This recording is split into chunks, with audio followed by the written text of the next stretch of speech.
Assalamualaikum warahmatullahi wabarakatuh.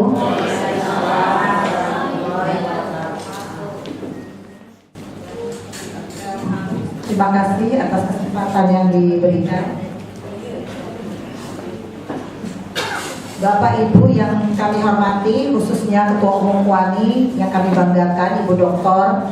Haja Dewi Moti Pramono, dan tim ahli yang kami hormati, Bapak Parti Hadi, pimpinan organisasi peserta dialog yang kami hormati. Pertama, izinkan saya supaya untuk jelas ya, perlu disampaikan kepada peserta dialog ini bahwa kegiatan kita hari ini adalah salah satu bentuk pelaksanaan misi KUANI.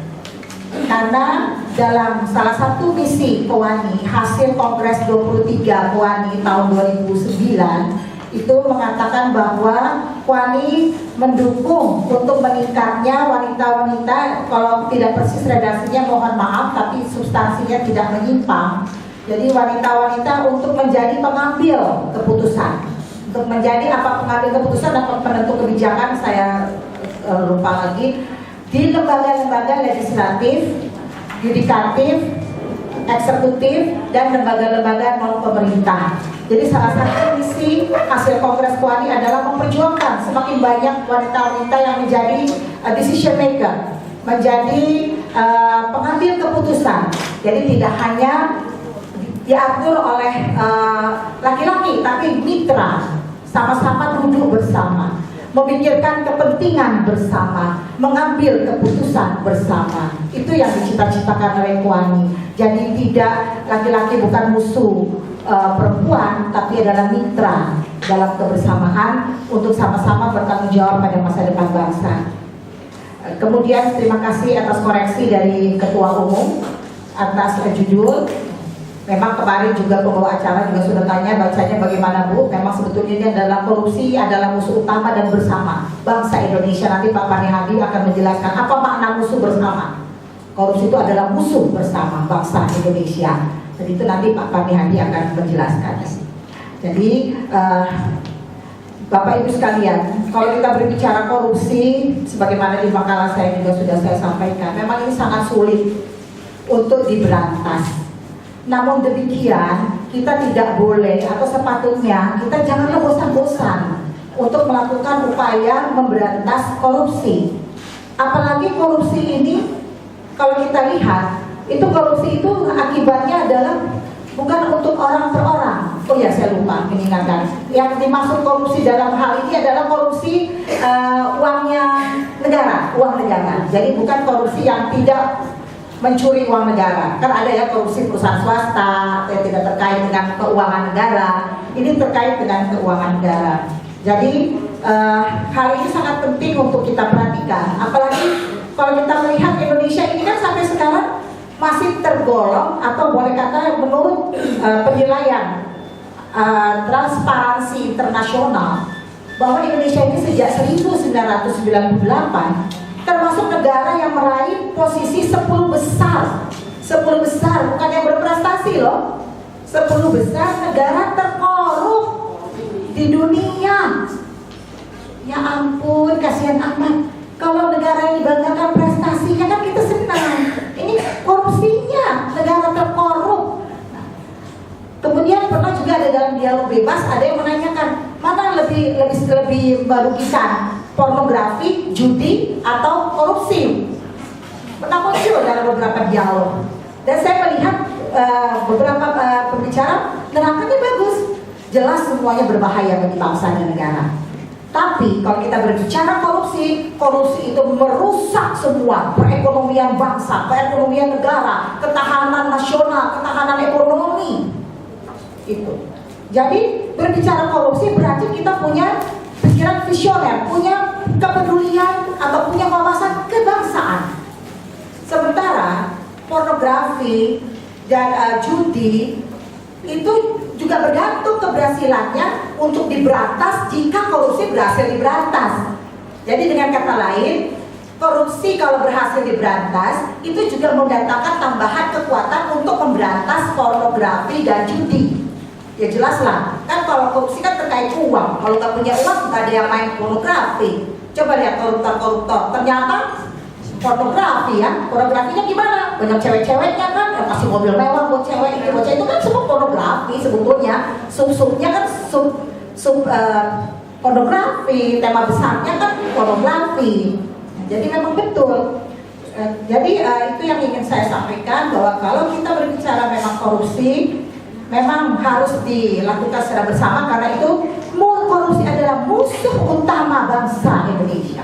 Korupsi adalah musuh bersama bangsa Indonesia. Kemudian apa pengertian tindak pidana korupsi? Ada di makalah saya, ibu-ibu barangkali bisa lihat. Itu ada beberapa pengertian korupsi, baik menurut pengertian korupsi menurut undang-undang di halaman 2. Kemudian korupsi menurut ilmu politik. Nah, kalau menurut ilmu politik dikatakan korupsi didefinisikan sebagai penyalahgunaan jabatan dan administrasi, ekonomi atau politik, baik disebabkan oleh diri sendiri maupun orang lain, yang ditujukan untuk mengambil keuntungan pribadi sehingga menimbulkan kerugian bagi masyarakat umum, perusahaan, dan pribadi lainnya. Ya macam-macam ya kasus Hambalang, kasus Century, di mana konspirasi politik sudah bermain di dalamnya demi kepentingan partai, maka menghalalkan segala cara, tidak lagi memikirkan kepentingan bangsa dan negara. Yang penting partainya makin kuat, partainya makin eksis, sehingga terjadilah konspirasi politik dalam tindakan pidana korupsi.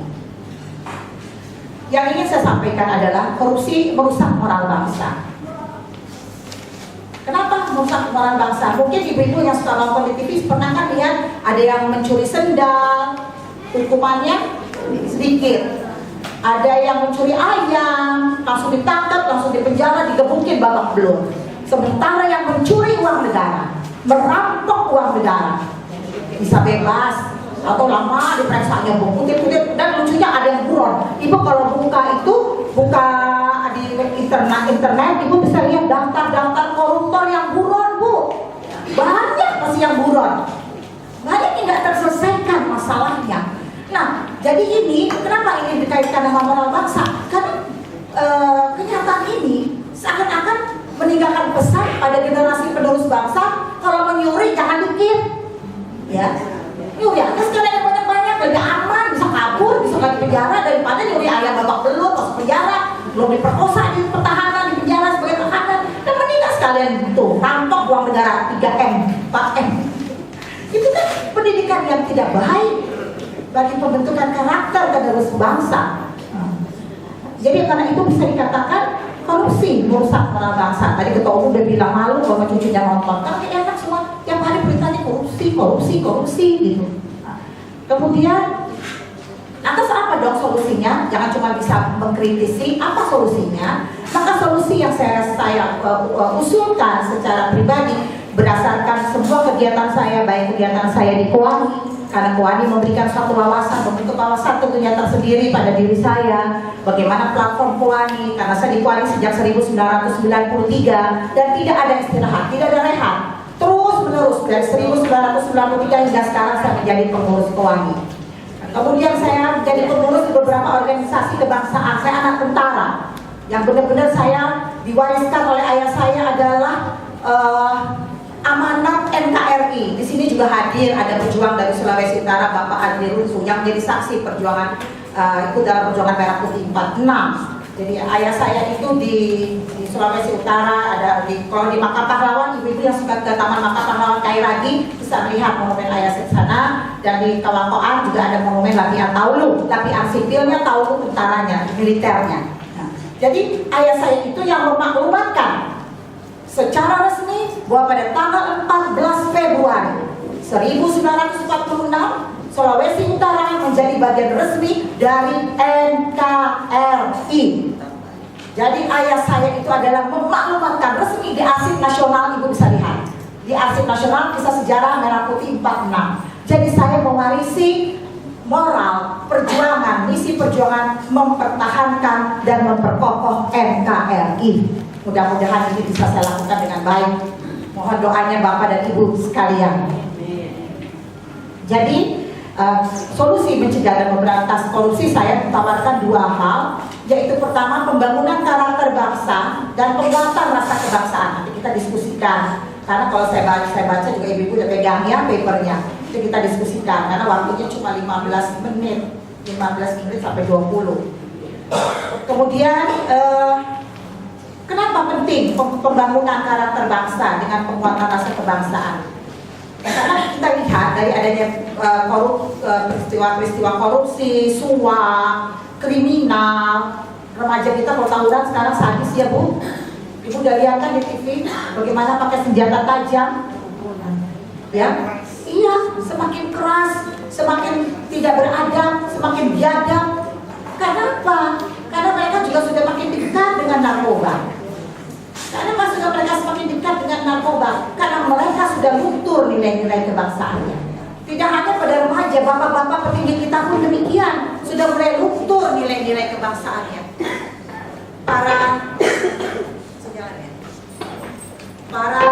Kalau kita lihat para pemimpin kita jarang sekarang mengucapkan kata-kata kita adalah bangsa Pancasilais, jarang kan kedengeran.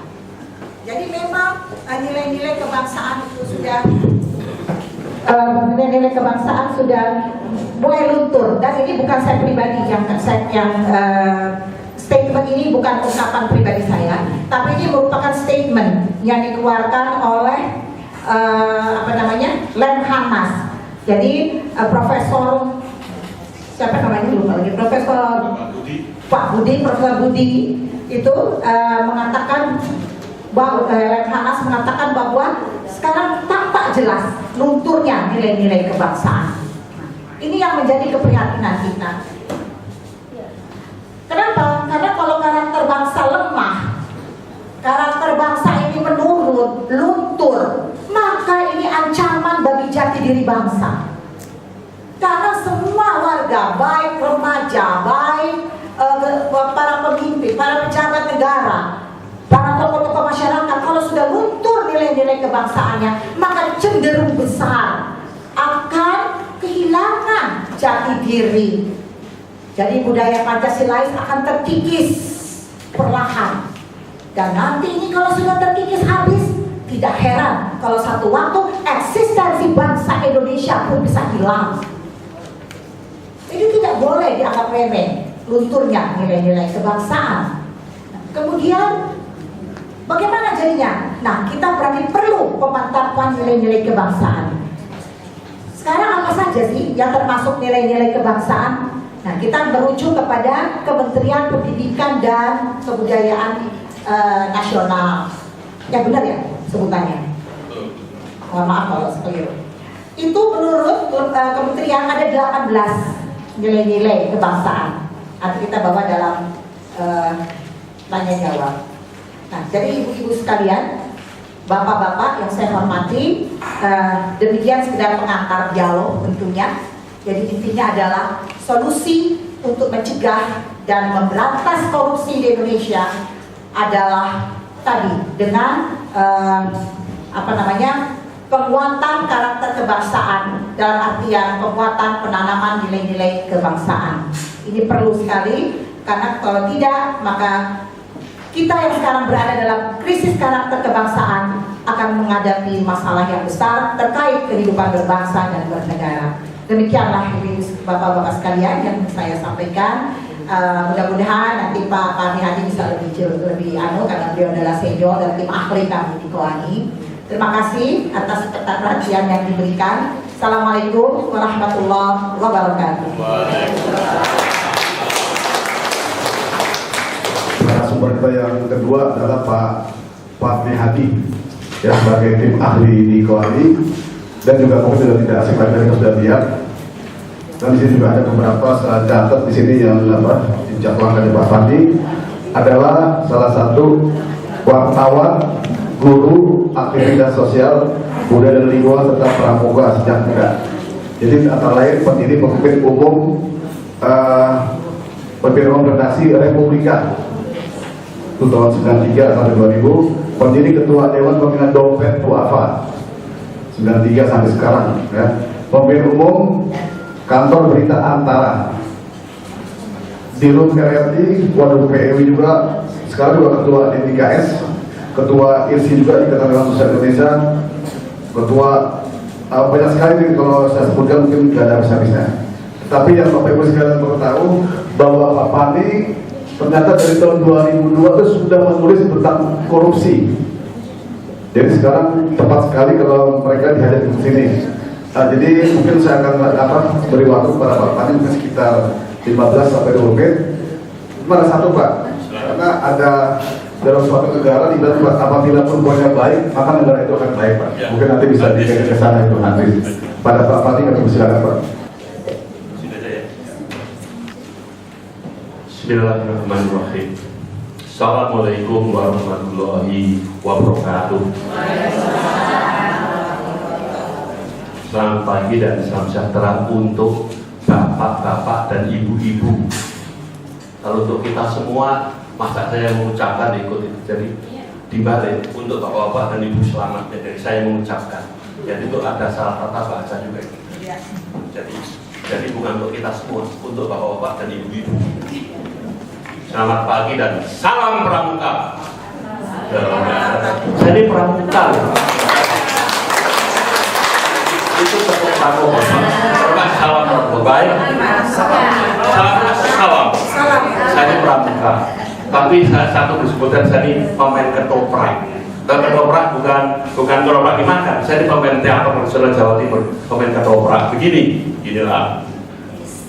Bapak Ibu sekalian, Mbak Dewi, siapa yang Mbak, teman lama berpuluhan tahun, saya kenal beliau dan saya ini satu-satunya laki-laki di antara para bidadari di Kowani. Mengapa? Tim ahli bidadari sebab saya kalau salah. Jadi satu-satunya di antara bidadari. Saya suka ngeri kalau masuk sini. Tapi alhamdulillah hari ini saya datang.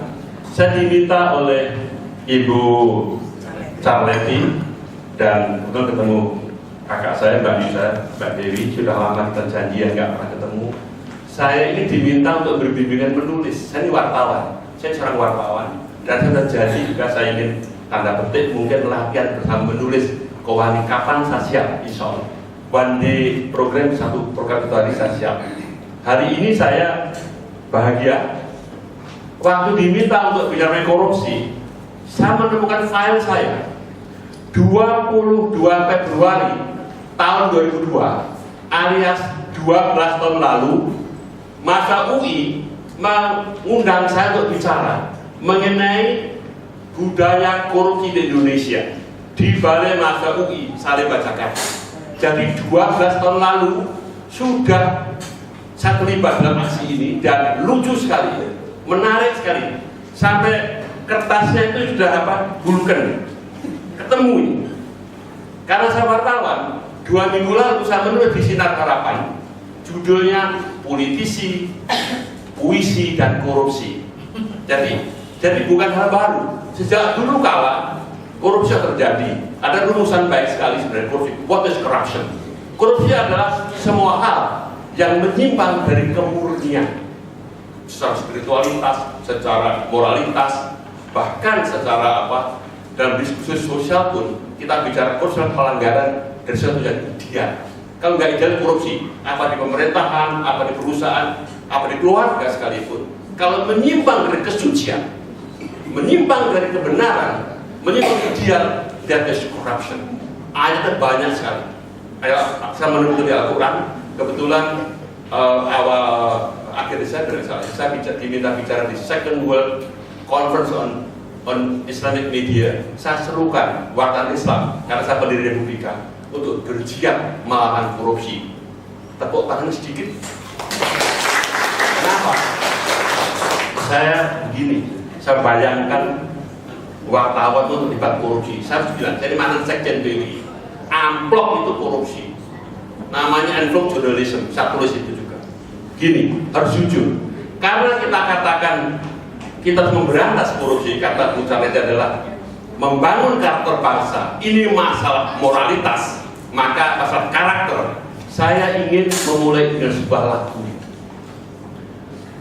12 tahun lalu, waktu saya diminta membuat paper, saya membayangkan dengan mohon izin kepada Bapak Kisang almarhum, saya mengatakan Korupsi riwayatmu ini sedari dulu jadi bahan diskusi. Mata airmu dari atas mengalir sampai jauh. Kayak gitulah. Ini saya tulis. Mengapa? Ini sudah bagian dari kehidupan kita. Kemudian saya temukan ada mahasiswa menulis ini, menulis pamflet dalam pengertian bahwa sejak dulu ada ungkapan-ungkapan dalam berbagai macam bahasa daerah. Ini ada, ini dari orang Bandung bilang artos rokok, orang Madiun bilang uang rokok, orang Pontianak bilang sopol, orang Pontianak, uang adalah raja, atau ada fulus semua mulus, ada amplop semua klop. Di Bandung ala-ala Sumampaka atau Banda Tatalan Raga. Ini semua ungkapan-ungkapan yang ada di kita sejak dulu kala. Di Padang tak ada air, tak ada talang, di Pancuan. Saya orang Padang, saya jawab. Di Makassar, mudah-mudahan saya nggak salah Mbak Dewi. Mamata duki atau kayang kapal, kayang gelombang. Di Jakarta, miskin di dunia, miskin di akhirat. Kayak dunia, kayak di akhirat.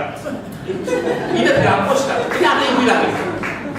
Ini semua adalah rekaman ada di mahasiswa bahwa korupsi memang telah membudaya. Apa itu baik? Budaya. Budaya adalah sebuah tatanan, values, nilai-nilai yang telah menjadi kebiasaan.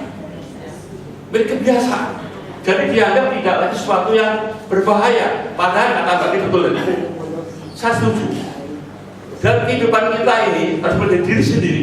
The world, dunia is enough for everybody need, but not enough for everybody's greed. Dunia cukup untuk keperluan setiap orang, tapi tidak untuk nafsu atau kerakusan setiap orang.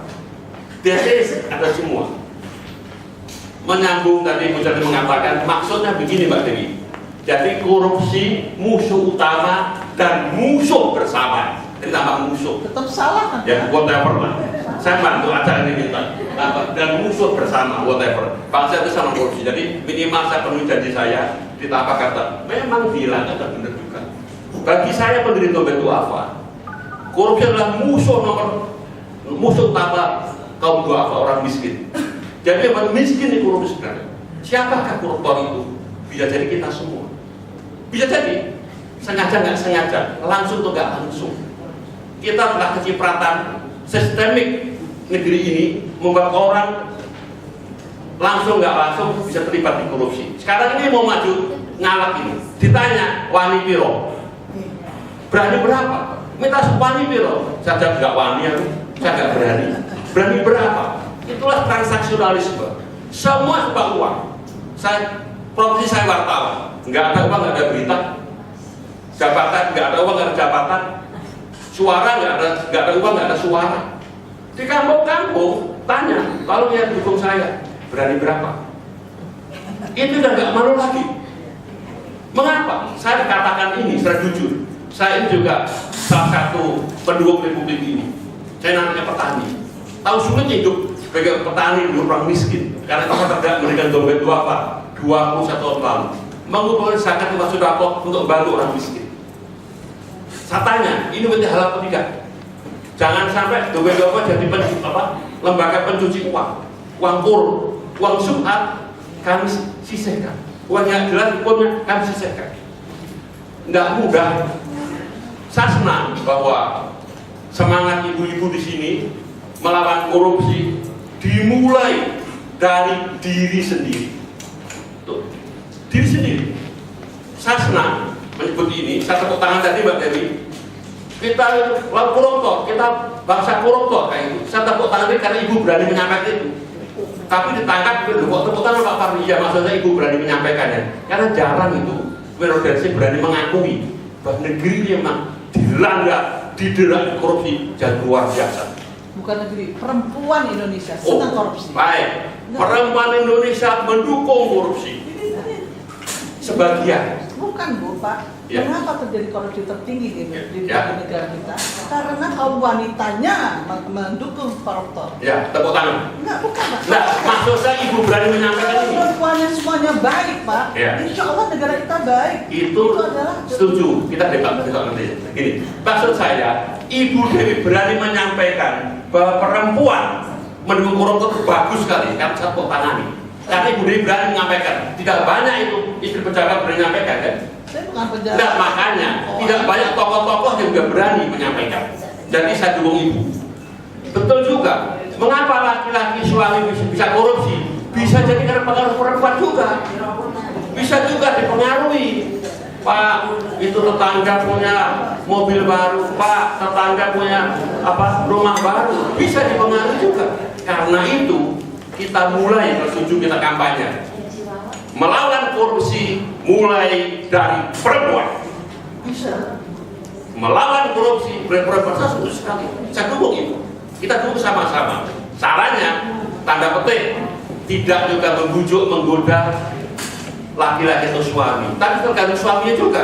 Kalau suami juga memblek juga nggak apa-apa. Apalagi kalau perempuannya juga mau. Berikutnya, sekarang saya malu betul sebenarnya. Kawan itu hajat lagi yang di Banten.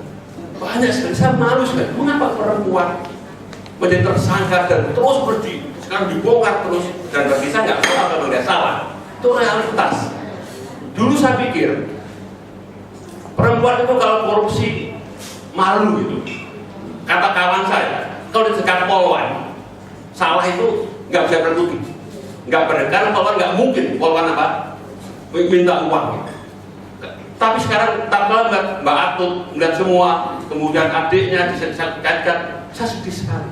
Ternyata juga melihat beberapa politisi perempuan, Mbak Aini semua, saya sedih juga ya. Bagus sekali hari ini Ibu, terlepas kekurangan, mari kita canangkan ini dan markas besarnya melawan korupsi dimulai dari perempuan Indonesia. Ini dari diri sendiri. Diri sendiri. Lalu apa diri sendiri? Orang menyatakan, apa itu karakter? Karakter adalah sesuatu yang menjiwai, menjadi pedoman untuk hidup. Cara itu apa? Kata, perhatikan pikiranmu. Karena pikiranmu akan jadi perkataanmu. Perhatikan perkataanmu. Karena itu akan menjadi perbuatanmu. Perhatikan perbuatanmu. Karena itu akan menjadi kebiasaanmu. Perhatikan kebiasaanmu, karena akan menjadi karaktermu. Coba, kalau orang berpikir dulu, korupsi nggak apa-apa kok, berbuat. Dipikir dulu, diomongkan, nggak apa-apa, banyak temannya. Diomongkan, saat diomongkan, dicoba dilakukan nggak apa-apa, nggak ditangkap, jadi kebiasaan. Jadi kebiasaan, itulah budaya. Kita mengalami proses pembusukan bangsa ini. Saya katakan itu. Jadi saya bahagia hari ini kalau memang Kowani kita deklarasikan, saya ini tim ahli Kowani jadi markas besar anti korupsi, melawan korupsi, diri sendiri, diri perempuan Indonesia, diri ibu-ibu bangsa Indonesia. Mari kita mulai. Jadi kalau tanya, maka pendidikan macam apa? Sekolah semua juga mahal sekarang, berobat mahal, semua mahal. Kenapa? Sudah mewabah, sudah menjadi kebiasaan, sudah menjadi bahkan dalam petik budaya. Banyak orang marah. Belum budaya kita luhur. Siapa bilang? Oh, kemana kita pakai duit semua kok? Sedikit orang yang benar mengatakan ini jujur, sedikit orang menolak uang yang nggak jelas arahnya. Semua. Saya sedih, termasuk sebagai wartawan senior, sedih juga kalau ada wartawan juga kalau nggak dapat amplop nggak jalan, nggak ada beritanya, sedih juga saya. Karena itu, ini masalah besar. Tepat kalau gerakan melawan korupsi dimulai dari sini, dan saya dukung sepenuhnya. Berikutnya, Bapak Ibu sekalian, ada Bapak ya, saya lupa ibu-ibu semua. Gerakan ini hanya akan efektif kalau kita jalankan mulai dari sendiri. Apa? Ya sudah, tepat waktu dulu lah. Datang pakai mobil, bukan mobil kantor, mobil sendiri. Terus kemudian tidak minta uang saku, telah dari sini. Karena ini panggilan jiwa keikhlasan, kerelawanan. Kita mulai. Pertanyaannya, apakah kita mau? Apa kita bisa? Ibu-ibu bisa menjawab. Ibu-ibu yang bisa menjawab sendiri. Kalau tidak, susah. Saya ini mendirikan Ikatan Relawan Sosial Indonesia, IRSI. Semuanya bagus, selalu siap, sukarela, sukacita, menolong sesama sepanjang masa dengan dan karena cinta. Saya buka saja untuk rapat, untuk aksi. Kalau nggak ada waktu saya nggak datang. Saya katakan jujur, ini realitas. Lalu kita di sini karena kita dewasa semua, kita terdidik semua. Kita jangan pakai topeng. Kita buka topeng kita ini. Kita ini berat beban kita. Mulai diri sendiri. Mulai diri sendiri. Mari kita melawan korupsi. Jadi budaya itu masalah pembiasaan. Kita biasakan hal yang baik. Mulai dari rumah. All begins at home. Setuju. Mulai diri sendiri saya setuju. Tapi kita perlu kita organisasikan. Maka tempat ini kita jadikan markas besar atau ujung tombak dari pemberantasan korupsi. Ini gampang diomongkan, susah dijalankan. Mau ada puisi satu? Coba Mbak, itu tulisan yang terbaru yang di mana? Tulisan saya terbaru yang di Sinar Harapan, ambil terakhir. Gunung Kapur, apa terakhir? Ada yang lucu-lucu. Yang terakhir Mbak, ada. Yang terakhir. Di Singaraja, kata jujur korupsi juga. Ada puisinya. Gunung Kapur di Singaraja, kata jujur korupsi juga. Yang terakhir itu apa? Ambil terakhir itu iklan dari masyarakat untuk melawan korupsi. Puisinya begini. Korupsi terus ditulis. Kapur di Singaraja. Terus? Jujur korupsi juga. Terus berikutnya Monas, Sikatan Monumen Anas. Apa lagi? Apa lagi? Ada puisi yang judulnya panjang.